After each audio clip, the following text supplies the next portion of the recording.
युद्धकांड तीसरा सर्ग। सुग्रीव के यह युक्त और उत्तम अभिप्राय से पूर्ण वचन सुनकर प्रभु श्री रामचंद्र जी ने उन्हें स्वीकार किया और फिर हनुमान जी से कहा, मैं तपस्या से पुल बांधकर और समुद्र को सुखाकर सब प्रकार से महासागर को लांघ जाने में समर्थ हूं। वीरवर, तुम मुझे यह तो बताओ कि उस दुर्गम लंकापुरी के कितने दुर्ग हैं। मैं देखे हुए के समान उसका सारा विवरण स्पष्ट रूप से जानना चाहता हूँ। तुमने रावण की सेना का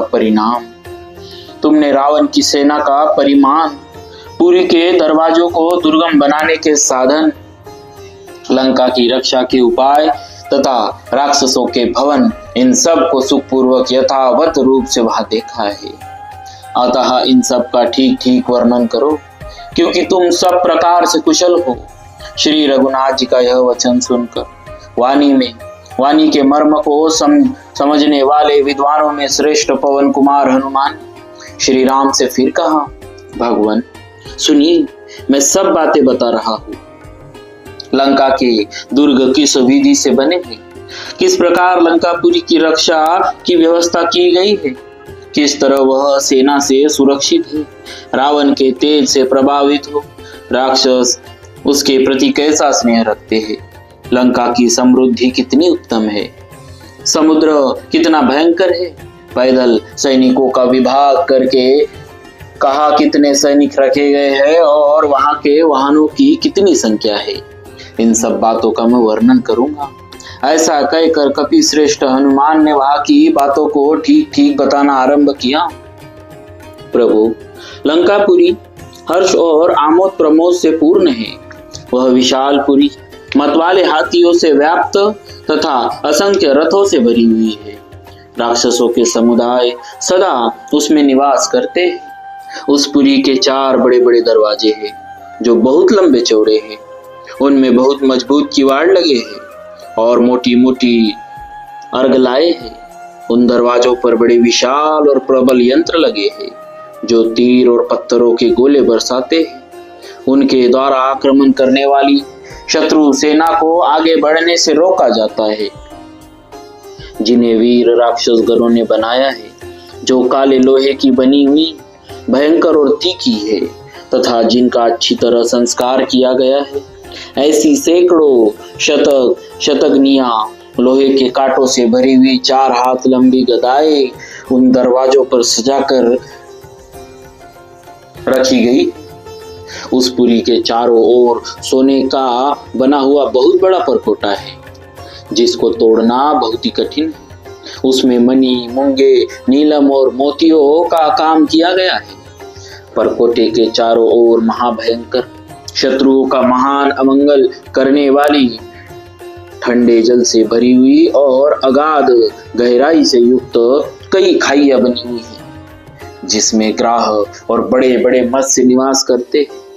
उक्त चारों दरवाजों के सामने उन खाइयों पर मचानों के रूप में 4 संक्रम लकड़ी के पुल है, जो बहुत ही विस्तृत है। उनमें बहुत से बड़े बड़े यंत्र लगे हुए हैं और उनके आसपास परकोटे पर बने हुए मकानों की पंक्तियां हैं। जब शत्रु की सेना आती है, तब यंत्रों के द्वारा उन संक्रमों की रक्षा की जाती है तथा उन यंत्रों के द्वारा ही उन्हें सब और खाइयों में गिरा दिया जाता है और वहां पहुंची हुई शत्रु सेनाओं को भी सब और फेंक दिया जाता है। उनमें से एक संक्रम तो बड़ा ही सुदृढ़ और अभेद्य है। वह बहुत बड़ी सेना रहती है और वह सोने के अनेक खंभों तथा चबूतरों से सुशोभित है। रघुनाथ जी, रावण युद्ध के लिए उत्सुक होता हुआ स्वयं कभी क्षुब्ध नहीं होता, स्वस्थ एवं धीर बना रहता है। वह सेनाओं के बारंबार निरीक्षण के लिए सदा सावधान एवं उद्यत रहता है। लंका पर चढ़ाई करने के लिए कोई अवलंबन नहीं है। वह पूरी देवताओं के लिए भी दुर्गम और बड़ी भयावनी है। उसके चारों ओर नदी, पर्वत, वन और कृत्रिम खाई, परकोटा आदि ये 4 प्रकार के दुर्ग हैं। रघुनंदन, वह बहुत दूर तक फैले हुए समुद्र के दक्षिण किनारे पर बसी हुई है। वहां जाने के लिए नाव का भी मार्ग नहीं, क्योंकि उसमें लक्ष्य का भी किसी प्रकार पता रहना संभव नहीं। वह दुर्गमपुरी पर्वत के शिखर पर बसाई गई है और देवपुरी के समान सुंदर दिखाई देती है। हाथी घोड़ों से भरी हुई वह लंका अत्यंत दुर्जय है। खाइया, शतग्नियां और तरह तरह के यंत्र दुरात्मा रावण की उस लंका नगरी की शोभा बढ़ाते हैं। लंका के पूर्व द्वार पर 10,000 राक्षस रहते हैं, जो सब के सब हाथों में शूल धारण करते हैं। वे अत्यंत दुर्जय और युद्ध के मुहाने पर तलवारों से जूझने वाले हैं। लंका के दक्षिण द्वार पर चतुरंगिनी सेना के साथ 1,00,000 राक्षस योद्धा डटे रहते हैं। वहां के सैनिक भी बड़े बहादुर हैं। पुरी के पश्चिम द्वार पर 10,00,000 राक्षस निवास करते हैं। वे सब के सब ढाल और तलवार धारण करते हैं तथा संपूर्ण अस्त्रों के ज्ञान में निपुण हैं। उस पुरी के उत्तर द्वार पर 1 अर्बुद 10 करोड़ राक्षस रहते हैं, जिनमें से कुछ तो रथी है और कुछ घुड़सवार। वे सभी उत्तम कुल में उत्पन्न और अपनी वीरता के लिए प्रशंसित है।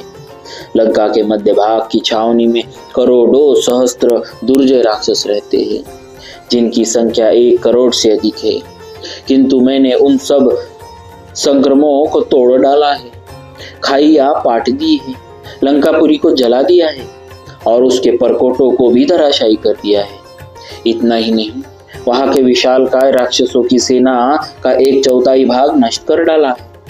हम लोग किसी न किसी मार्ग या उपाय से एक बार समुद्र को पार कर ले, फिर तो लंका को वानरों के द्वारा नष्ट हुई ही समझिए।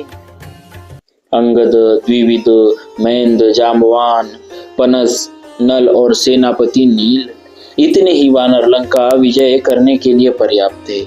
बाकी सेना लेकर आपको क्या करना है? रघुनंदन, ये अंगद आदि वीर आकाश में उछलते कूदते हुए रावण की महापुरी लंका में पहुंचकर उसे पर्वत, वन, खाई, दरवाजे, परकोटे और मकानों सहित नष्ट करके सीता जी को यहाँ ले आएंगे। ऐसा समझकर आप शीघ्र ही समस्त से सैनिकों को संपूर्ण आवश्यक वस्तुओं का संग्रह करके कूच करने की आज्ञा दीजिए और उचित मुहूर्त से प्रस्थान की इच्छा कीजिए। इस प्रकार श्री वाल्मीकि निर्मित अर्ष रामायण आदि काव्य के युद्धकांड में 3रा सर्ग पूरा हुआ। बोलिए श्री सीताराम जी महाराज की जय।